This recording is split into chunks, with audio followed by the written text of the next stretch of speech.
गुज़िरियल साल तूफ़ानी बरसातुनि ऐं ॿोॾ सबबि आबादगारनि जे थियल नुक़सान जो इज़ालो करण लाइ रेवेन्यू खाते जी इंतज़ामिया खां नंढे खां वॾे आबादगारनि जी ज़मीन जी सर्वे कराई वई हुई, जहिड़ा गुज़िरियल ॾींहं खां अचानक पैसा हलणु शुरू कया विया आहिनि।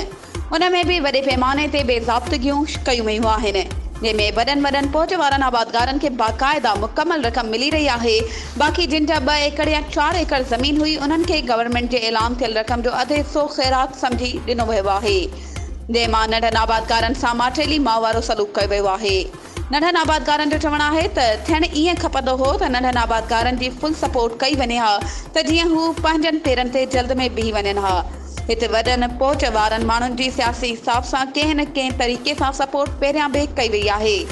अमीर तबिको अमीर थींदो थो वञे, ग़रीब लाचार पहिरियां खां बि बदतरीन सूरत-हाल ते पहुचंदो थो वञे। आख़िर इन ग़रीब माण्हू जो ॾोह या कसूर कहिड़ो आहे?